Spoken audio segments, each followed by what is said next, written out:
કાર્ય લેવાનું, ઋણ ક્યારે લેવાનું.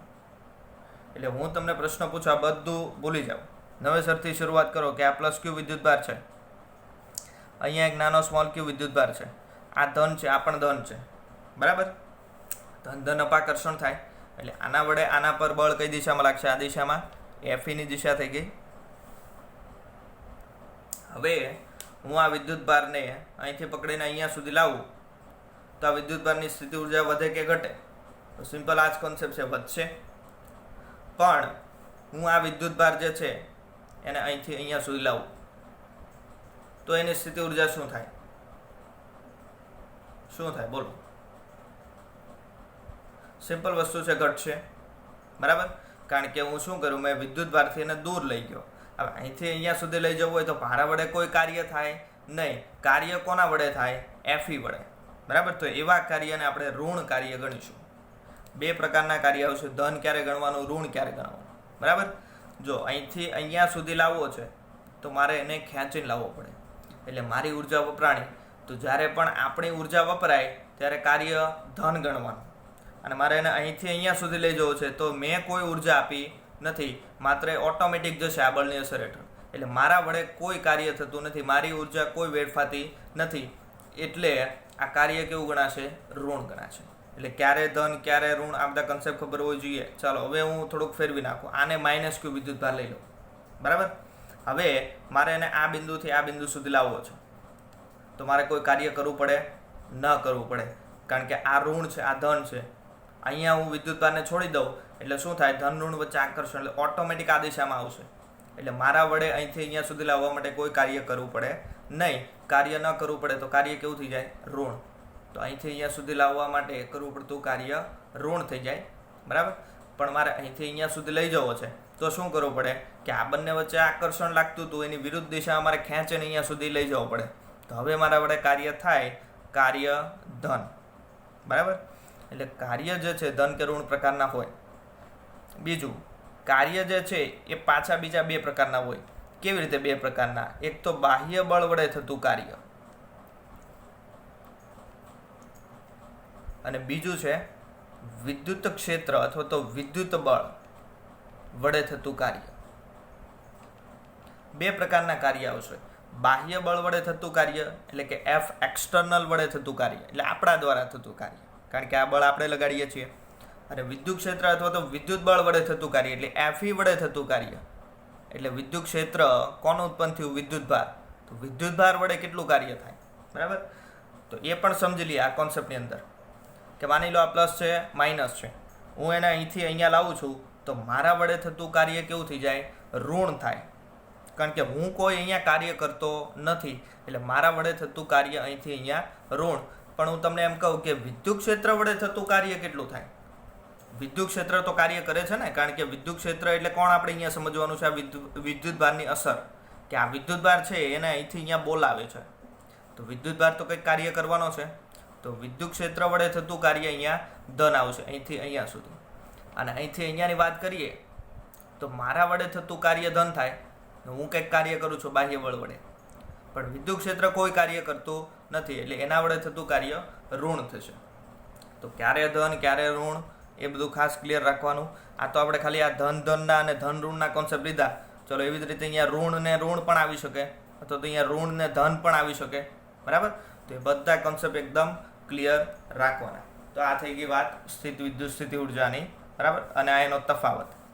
હવે આના બે અગત્યના મુદ્દા છે. સ્થિત વિદ્યુત સ્થિતિ ઉર્જા જે છે એના બે અગત્યના મુદ્દો. પહેલો મુદ્દો, આજે આપણે આખી ચિત્ર બનાવ્યું એ ચિત્ર ક્યાંની વાત છે? સંરક્ષી ક્ષેત્રની વાત છે, બરાબર. સંરક્ષી ક્ષેત્રનો નિયમ છે કાર્ય જે છે એ પ્રારંભિક અને અંતિમ સ્થિતિ પર આધાર રાખે, બરાબર. એટલે પહેલો મુદ્દો આનો એ બને છે કે અહીંયા જે કાર્ય થાય છે એ કાર્ય પદાર્થની પ્રારંભિક સ્થિતિ અને અંતિમ સ્થિતિ પર આધાર રાખે, માર્ગ પર આધાર રાખતું નથી. મતલબ શું છે કે વિદ્યુતભાર અહીંયા છે આર બિંદુ પાસે, અને આ પી બિંદુ છે. મારે વિદ્યુતભારને આરથી પી સુધી લાવવો છે, બરાબર. તો હું સીધો પણ લાવી શકું, અથવા તો આ રીતે પણ લાવું, અથવા તો આ રીતે પણ લાવું, કોઈ પણ માર્ગે લાવું, પણ એ વિદ્યુતભારની પ્રારંભિક સ્થિતિ અને અંતિમ સ્થિતિ તો બંનેમાં સમાન જ છે. પહેલા માર્ગે, બીજા માર્ગે, ત્રીજા માર્ગે, ત્રણેયમાં પ્રારંભિક અંતિમ સ્થિતિ સમાન છે, બરાબર. જો પ્રારંભિક અંતિમ સ્થિતિ સમાન હોય તો કાર્ય કેવું રહે? હંમેશા સમાન. કારણ કે અહીંયા આપણે લખ્યું ને કાર્ય એટલે શું થાય? સ્થિતિ ઉર્જાનો તફાવત, કે અહીંની સ્થિતિ ઉર્જા માઇનસ અહીંની સ્થિતિ ઉર્જા, એ જ કાર્ય કહેવાય, બરાબર. એટલે એટલા માટે કાર્ય જે છે એ માર્ગ પર આધાર રાખતું નથી. કોના પર આધાર રાખે? તો કે ભાઈ અંતિમ સ્થિતિ અને પ્રારંભિક સ્થિતિ, અંતિમ સ્થાન અને પ્રારંભિક સ્થાન પર આધાર રાખે. આ પહેલો મુદ્દો સ્થિતિ ઉર્જાનો. બીજો મુદ્દો એવો છે કે અહીંયા આપણે સ્થિતિ ઉર્જાનો તફાવત લીધો છે યુપી માઇનસ યુઆર. એકલી સ્થિતિ ઉર્જા યુપી લીધી નથી, અથવા તો એકલી સ્થિતિ ઉર્જા યુઆર લીધી નથી. એટલે સ્થિતિ ઉર્જાનું નિરપેક્ષ મૂલ્ય એનો કોઈ મતલબ નથી. કોનો મતલબ છે? તફાવતનો મતલબ છે, બરાબર. અહીંયા કેટલી સ્થિતિ ઉર્જા હતી એનો કોઈ મિનિંગ નથી, અહીંયા કેટલી હતી એનો મિનિંગ નથી. આ બેનો તફાવત જે છે એ કાર્ય દર્શાવે.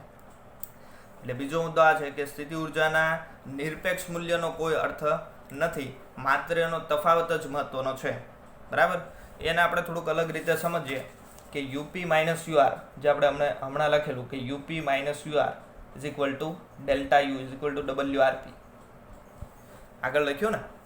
ચલો હવે આ યુપી અને યુઆર આ બંનેની અંદર આલ્ફા ઉમેરું. આલ્ફા એટલે અચળાંક છે,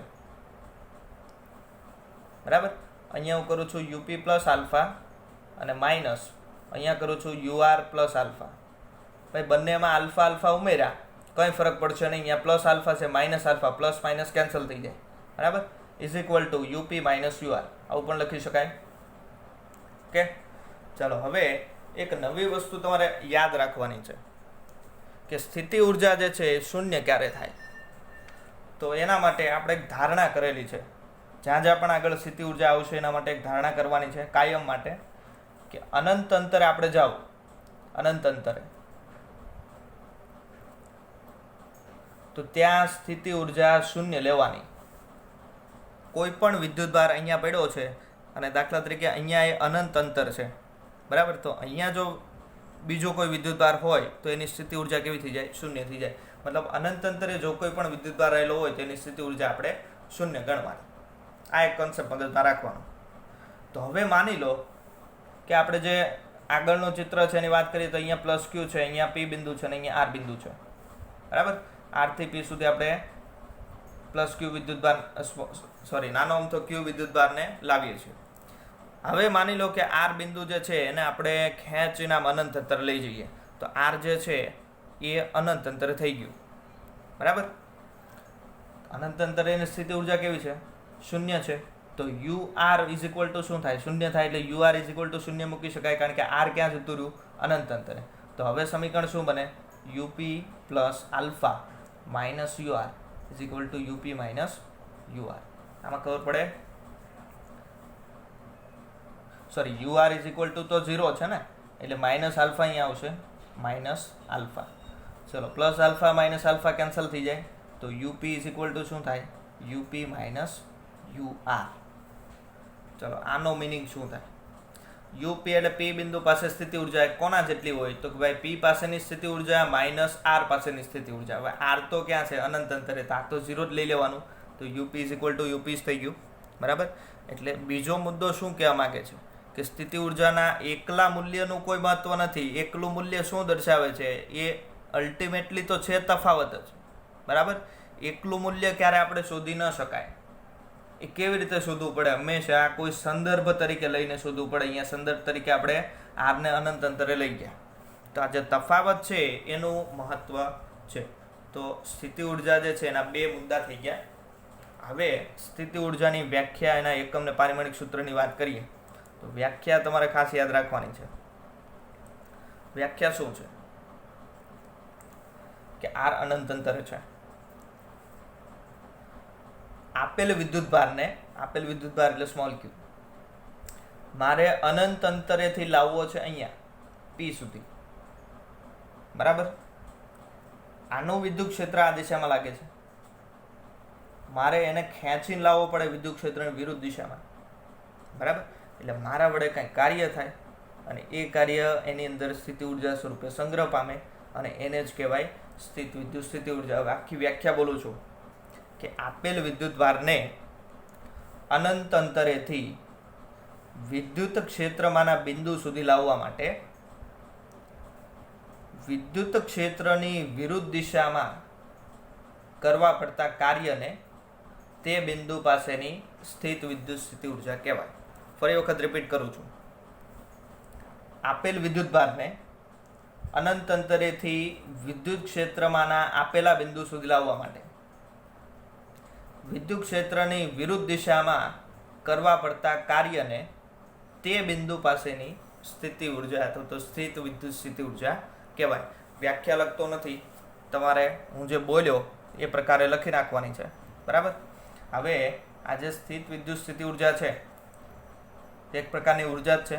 તો ઉર્જાનો એકમ શું આવે? જૂલ આવે. કેલરી પણ આવે, પણ અહીંયા આપણે કેલરી વાપરવાનો નથી, તો જૂલ એનો એકમ થઈ ગયો. ચાલો, એનું પારિમાણિક સૂત્ર એ તો આવે જ છે m1L2T-2 પહેલેથી, તો જૂલ અને m1L2T-2. બીજું, સદિશ રાશિ છે કે અદિશ રાશિ છે? તો આની કોઈ દિશા હોય નહીં, એટલે આ અદિશ રાશિ છે.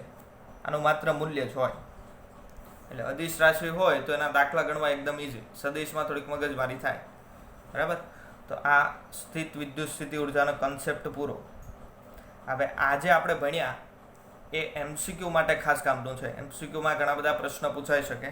અને બીજું, તમને 2 માર્ક્સની અંદર પણ પૂછી લે કે સ્થિત વિદ્યુત સ્થિતિ ઉર્જાની વ્યાખ્યા આપોનો એકમ પારિમાણિક સૂત્ર સમજાવો, અથવા તો એવું પૂછે કે દર્શાવો કે વિદ્યુત બળ એ સંરક્ષી બળ છે, અથવા એવું પૂછી લે કે સ્થિત વિદ્યુત સ્થિતિ ઉર્જા એમાં થતું કાર્ય એ પદાર્થના માર્ગ પર આધારિત નથી, પ્રારંભિક અને અંતિમ સ્થિતિ પર આધાર રાખે, સમજાવો. તો આ બધા 2 માર્ક્સના સવાલ બને. બરાબર. તો આની અંદરથી કાં તો 2 માર્ક્સનો સવાલ બની શકે અથવા તો MCQ બની શકે.